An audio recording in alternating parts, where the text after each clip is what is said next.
welcome everyone to the International Business and You conference session on climate change and international business. I'm Doug Allen, a professor at the University of Denver Daniels College of Business, and happy to be the moderator for this session.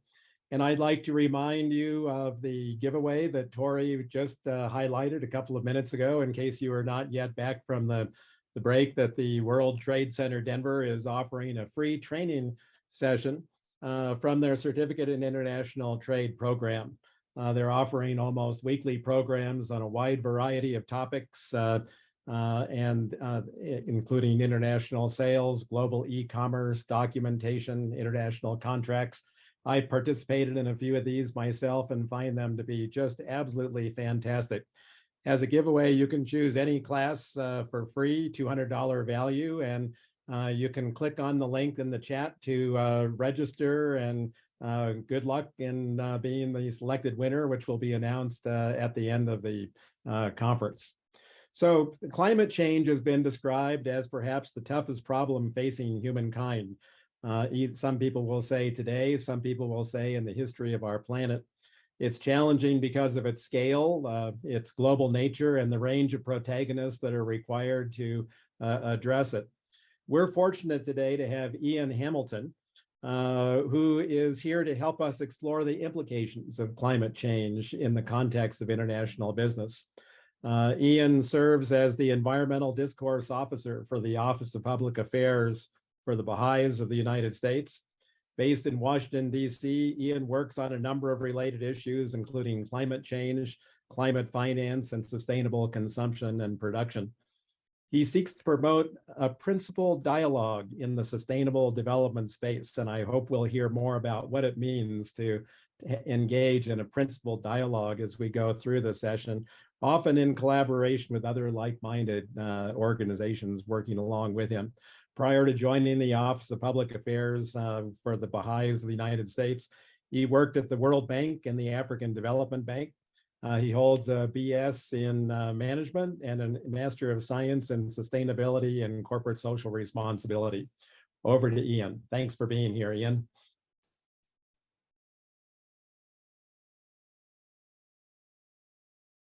Ian, you're muted. I am muted. Thank you for that. Let me just share my presentation here quickly, and then we can get started.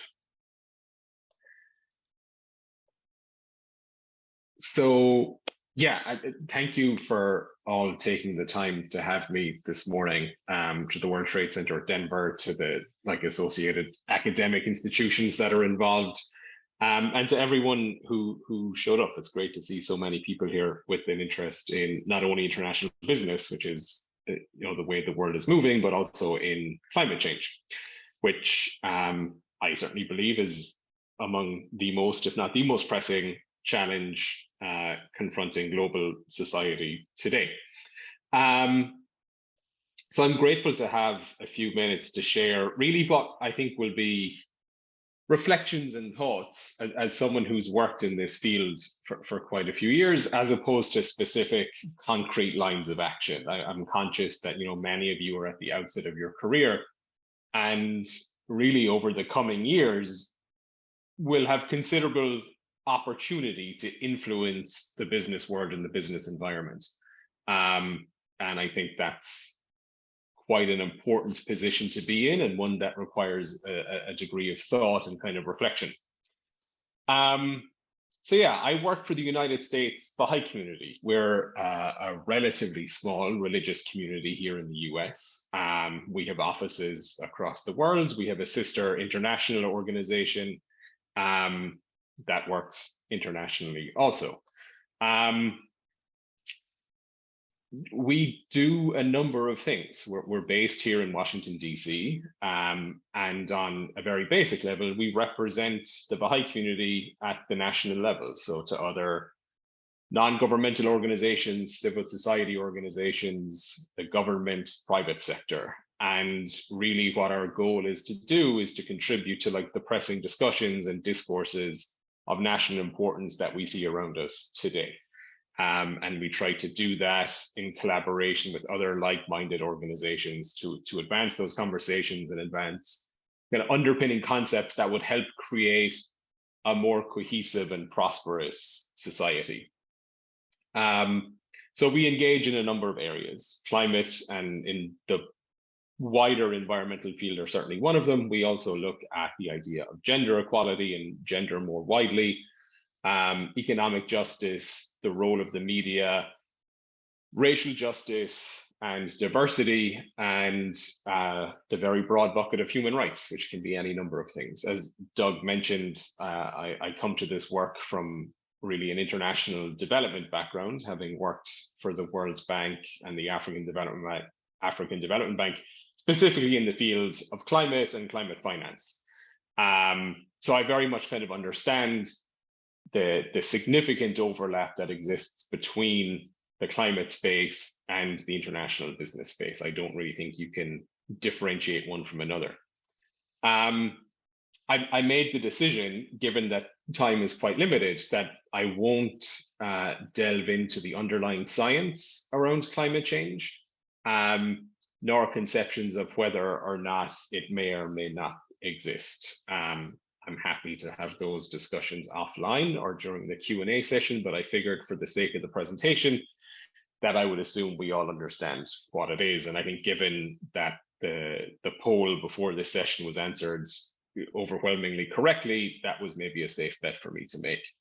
I do, however, want to give a little bit of context to climate change. So this is a quote from former President Obama, which I can leave you to read yourselves. I'm sure you all can.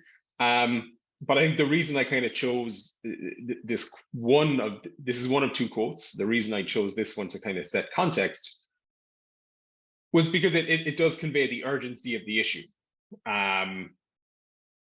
President Obama referred to it as a threat. I certainly refer to climate change as a threat at times. I think for those of you who might be interested in international marketing, there's a question there around narrative around climate change, and if conveying it as a worrying specter and threat in the background is the best approach to it. But inevitably, if you have something that's a risk or a threat or a challenge, that's just another conception of opportunity. And if you take this quote in that context, really something that's going to define the next century is that of opportunity. Former Secretary Ban Ki-moon the UN Secretary General, I should say, Ban Ki-moon had this to say around climate change, and he really encapsulated the kind of twofold motivation within climate change, that yes, it's a threat and it's a challenge, but it presents this opportunity for us to kind of grow and develop. So in terms of prosperity, we can look at energy access and promoting energy access for all to kind of sustainable energy, not only in terms of environmental sustainability, but equally in terms of just access. So many people in the world don't have access to a sustainable energy source or a reliable energy source. In terms of security, it's been recognized by the Pentagon, the Department of Defense, that really climate change is a threat multiplier, not only to national security, but international security, and should be kind of viewed in that way. And then there is this golden opportunity to address the overlap between climate and international business, in that they are going to impact on one another in positive and negative ways over time, hopefully increasingly positive as opposed to negative. But it presents this opportunity to not only have a career that's internationally focused in business, can address climate change, be lucrative and profitable for you, but also do good for the common good. And I think there are significant linkages between international business and climate, and hopefully as I go through the presentation, we'll touch on some of those. So while I hopefully still have your attention, I really wanted to give you my 3 key takeaways at the beginning. So if you take away anything from what I say, I want you to take away the ideas of resilience, adaptation, and imagination. in terms of resilience, we heard Kevin in the earlier presentation speak about this and how important partnerships and support were to him. And I think resilience works at multiple levels in society, both personally, professionally, but then on a societal level, how do we build resilient structures and resilient companies? Where, resilience can be kind of construed or conveyed as this idea to anticipate or withstand sudden disruption in any sort of system, be that a business system, societal, personal. If one is to lose their job, as was Kevin's experience, which he was able to very resiliently recover from, that was quite an instructive example. But we're clearly going to have to build resilience into business practice. This was something we heard from Laura equally, that it took a lot of change and anticipation to really figure out how her business model or their business model could be resilient. Likewise, in terms of adaptation, when we think about strategy, and I know as a business student a very long time ago, there was this kind of idea that as long as you have the best strategy and you can out-strategize someone else, you're going to be successful. In the fullness of my experience, that's not necessarily the case. What may be more important is building a level of adaptation into one's strategy. So the ability to anticipate and react to change in an effective way, not in a way that debilitates your operations or debilitates where you want to go, but really you can look at how to adapt in a beneficial and kind of opportunity-based way. And I think, again, Laura mentioned this idea of looking at trends. That's kind of integral to being adaptive. And so as opposed to knowing precisely where it is you're going to go, you can maybe adapt to where it is you're going to have to go over time, particularly as climatic shock gets worse, supply chains are stretched more thinly. It's going to be kind of a key element. And then the third one, which is maybe a little bit out of left field, is this idea of imagination. So if you think about imagination in its broadest sense, it's the capacity to create and evolve ideas that don't yet exist. And really, any oncoming generation of business practitioners and future business leaders who may be thinking about that collision of business and environment are going to have to be creative and are going to have to be imaginative. It is business as usual that has gotten us to the point we're in now. So what's business unusual? And it's really your generation that's going to have to think about that and drive it forward in a way that business to date hasn't been able to do. So, I mean, the Harvard Business Review has written quite a bit about this idea of imagination and kind of creating time for reflection, to really be in a questioning mode, to ask these open-ended questions, to really drive reflection on what is the role of business, what is the role of the environment, and how can those two things be mutually reinforcing, to really be cooperative and to share ideas, and to encourage experimentation, which I think is pretty key to growth and development.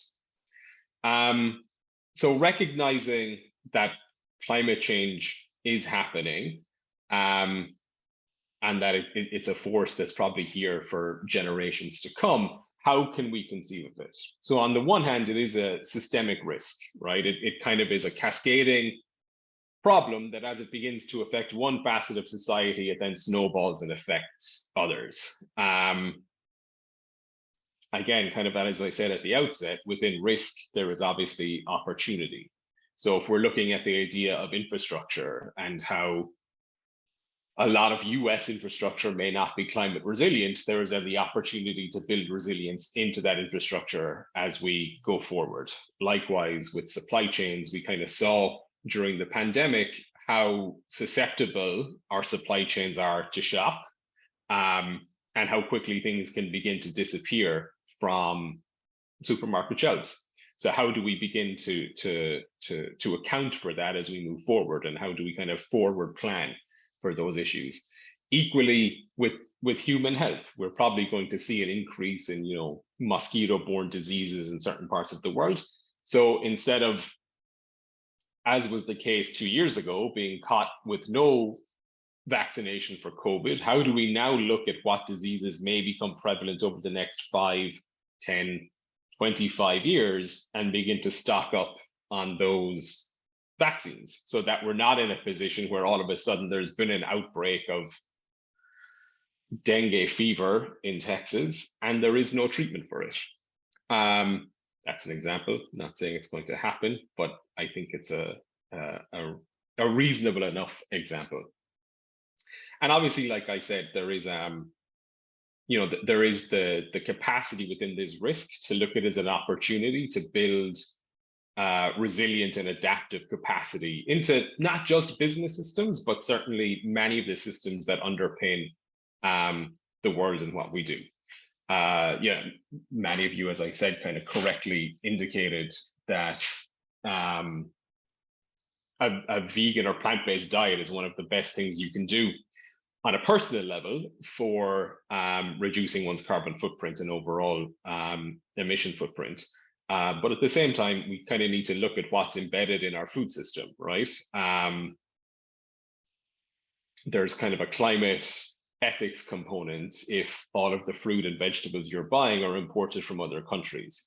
Yes, it's probably better for the environment than a hamburger, but is it better to be buying it locally versus, on an imported basis? So I say that more as a point that there are layers to really unpacking one's climate impact, both on a personal level and on a corporate level, and that it requires a lot of thought to really look at what is the risk and the opportunity wrapped up in it. So given that climate change is presenting these risks and is presenting these opportunities, what does that kind of mean for the business world and the kind of wider society?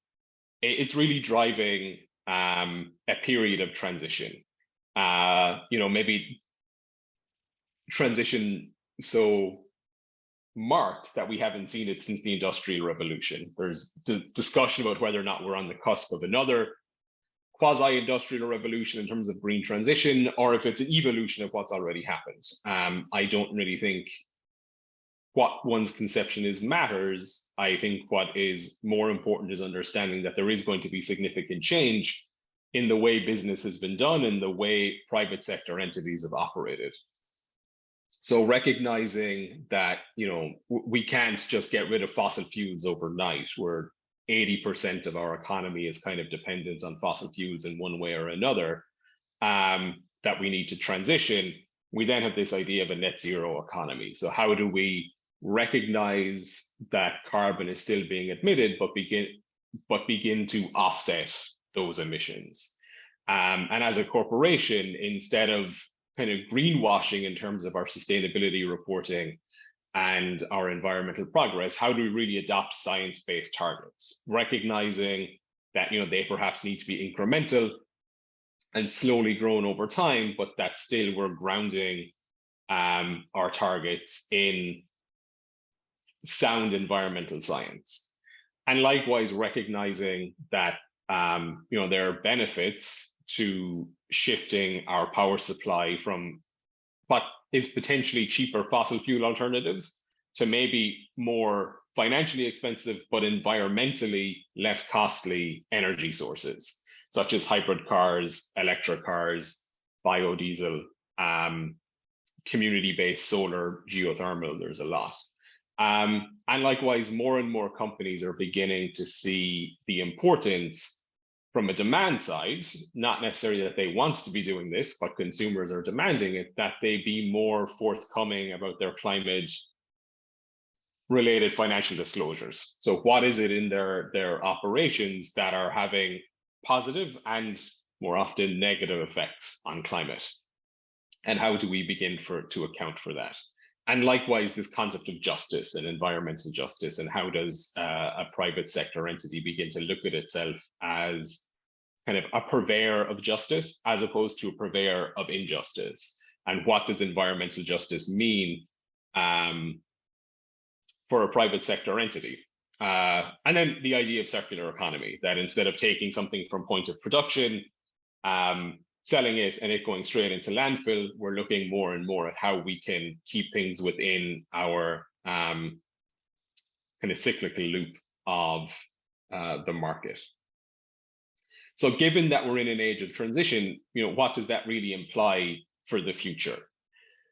We've already seen that there's kind of a growing focus on environmental and social governance and factoring those issues, which is a whole host of issues,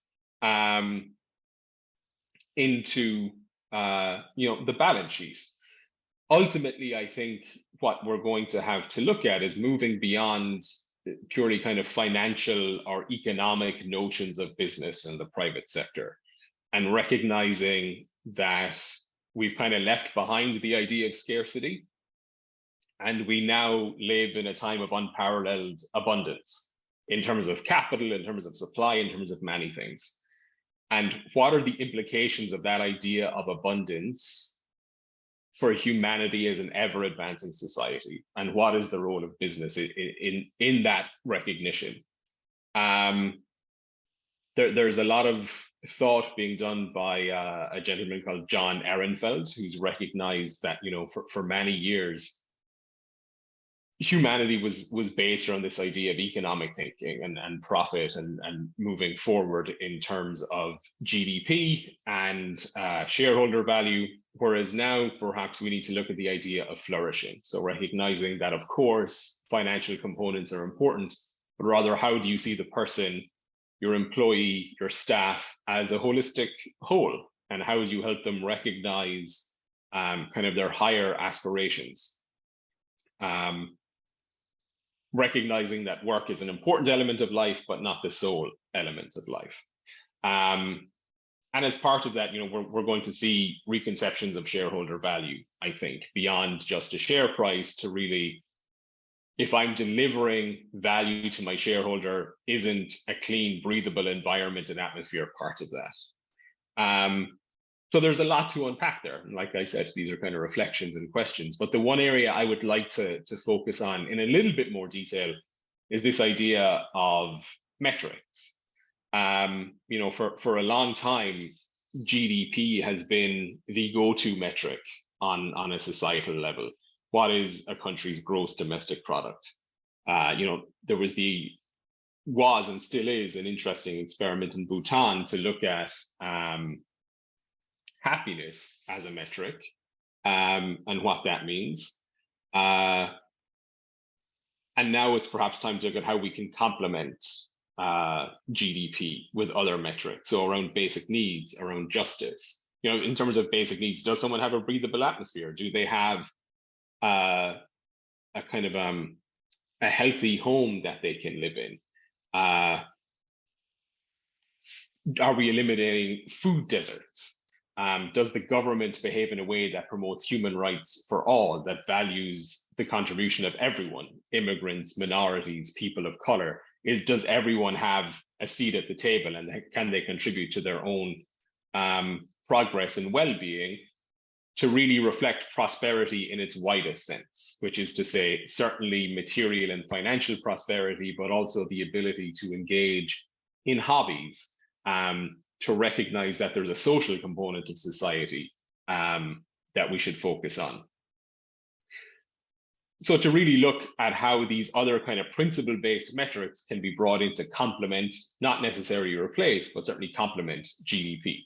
Because at the same time, people do want to advance materially. We do want to, go from one salary level to the next. I think that's very important, but to do it in a more holistic way, maybe even more important.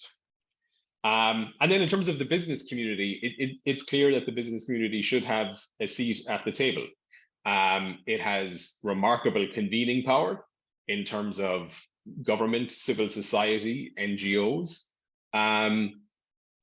but at the same time needs to recognize that not only is it this convener, it's also a member of many communities. And how does it help to reinforce those kind of community values in which it operates and from which it draws its staff?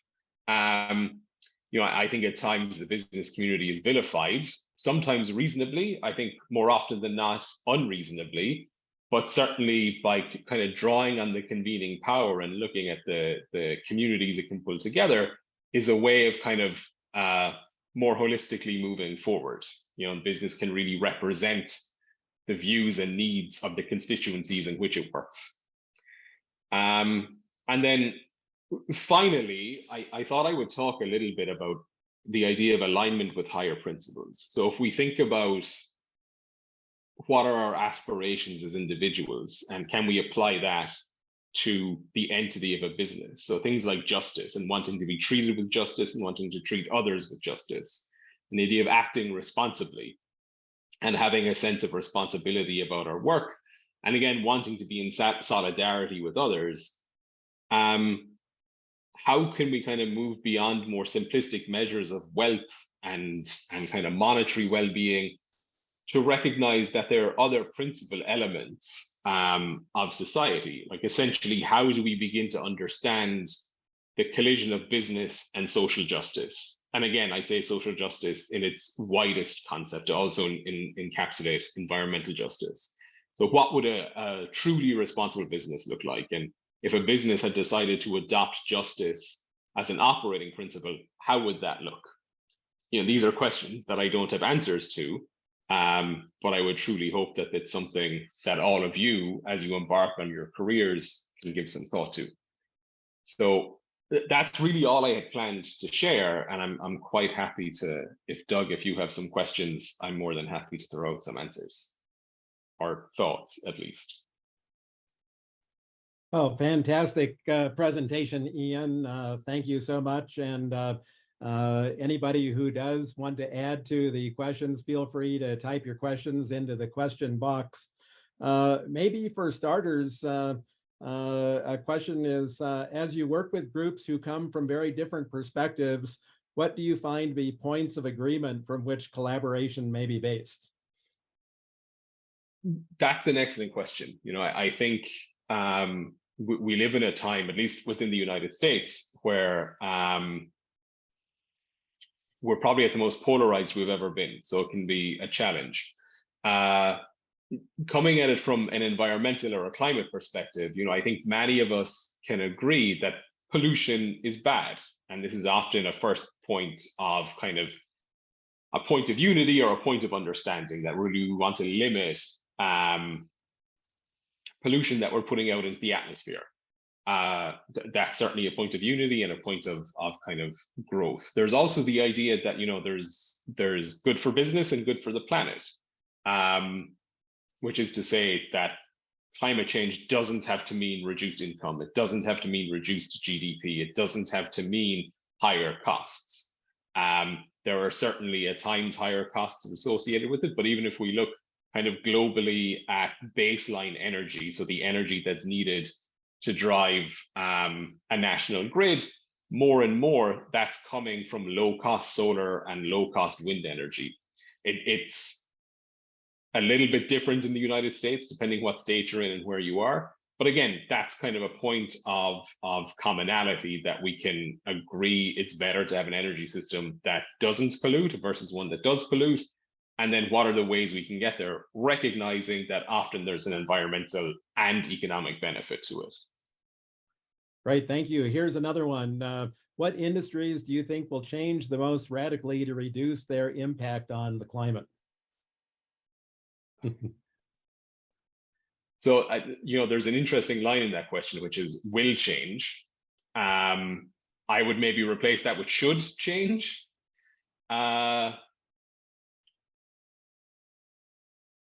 I think there's going to be a lot of necessity for air travel to change. I mean, we live in a world that people want to travel. It's an attractive thing in work. For myself, even when I was working in climate, had to travel throughout Africa numerous times. I was based on the continent for a number of years and had to fly up and down, and it was always a conflict to me, because I realized I was emitting a lot of carbon emissions by doing that. It's just a facet of society that people want to travel and we want to see more of the world. I think the air travel sector in general is going to have to change, and it's going to have to take responsibility for the emissions. Likewise, sea freight and cruises, I think, are really going to have to look at how they can function in a more sufficient society. People often talk about the idea of sustainability. I don't really think sustainability is a goal, because we're going to have to keep moving those yardsticks. As someone who studied sustainability, I like to think about sufficiency, like what is the optimum way of doing something. So I think air travel, sea freight, the cruise industry in general are going to have to change. But as well, energy generation. We're really going to look at where is our energy coming from, how smart or not smart are our grids, and how can that change over time. Thanks, Ian. Here's one that is asking for some career advice for the people in the audience. How can students and aspiring IB professionals be change makers in our global workplaces? How do we help the rest of the world, quote, buy in? I wish I had the answer to that question.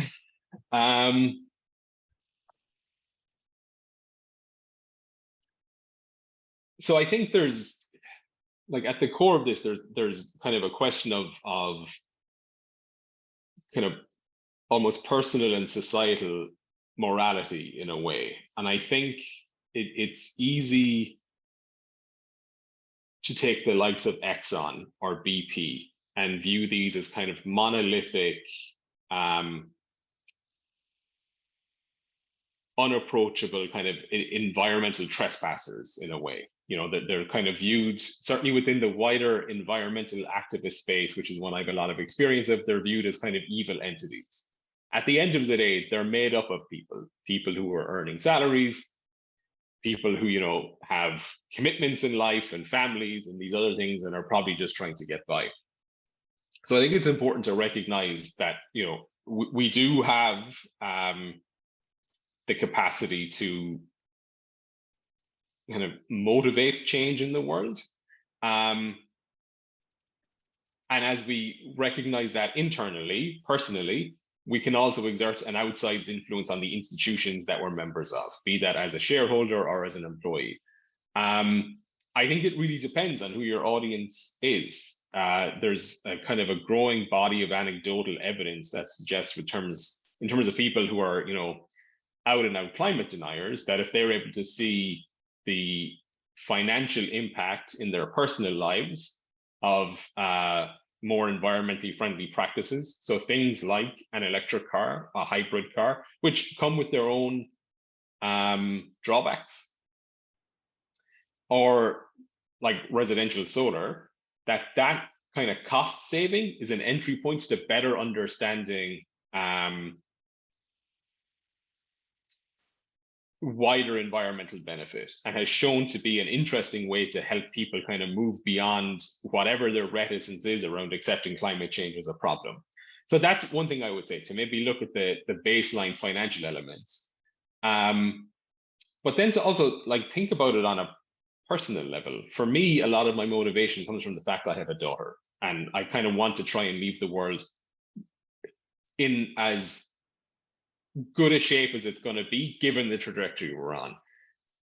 That's personal to me, but I think a lot of people can have an affinity for, childhood summer days, the type of tree they used to sit under when they read a book. There are a lot of these environmental touch points that when you unpack it, people really do respond to. So kind of finding those kind of pressure points within someone to understand what is it within the natural environment they respond to can also be an interesting way of bringing about that change. And starting, I think it's important to recognize that many of us are kind of in this process of learning and action. We all want to think we know what we're doing, but really we're learning as we're going, and we're refining as we're going. And that idea of being change and bringing people into change is definitely a process of learning and action.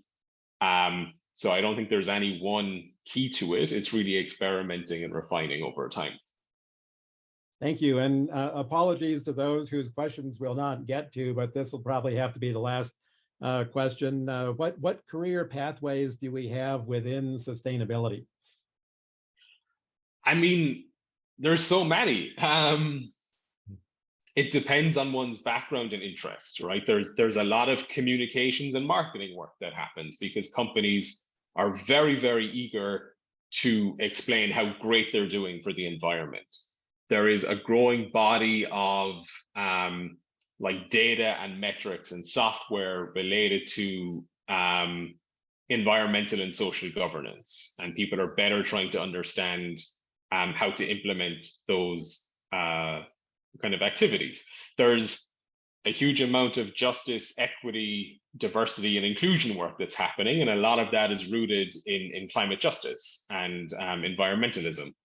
There are then just, sustainability and corporate responsibility managers who really oversee what a company's sustainability and CSR programming is. So really, the job market, as someone who's worked in this field for a lot more than a decade, the job market is the richest it has ever been in my experience, and has really survived a lot of economic shock over recent years. And I think that speaks to the resiliency of the industry and how in need it is. So yeah, I mean, what I would say is log into your LinkedIn account, go to the job section and type in sustainability and see everything that comes up. There's a huge amount. Well, thank you, Ian, for a tremendously thought-provoking presentation. I think you've left us all with a lot to reflect upon. The 3 words that you began with may be a good 3 words to finish the session on: resilience, adaptation, and imagination. And it seems implied in your reference to imagination, the reality that the old way of doing business is not likely to be the successful new way of doing business. And we'll have to reject some of our conventional wisdom that we've developed along the way, and perhaps question some false dichotomies that have been built in the process. But again, thank you for helping us along this journey of reflection. To end, don't forget, if anybody has not registered yet for the possibility of winning the free trade session, the registration link is in the chat box. Our next session begins at 11:45, featuring Jamie Van Leeuwen, who will talk about innovation in developing countries and the amazing work that he has facilitated in locations such as Uganda and other African countries.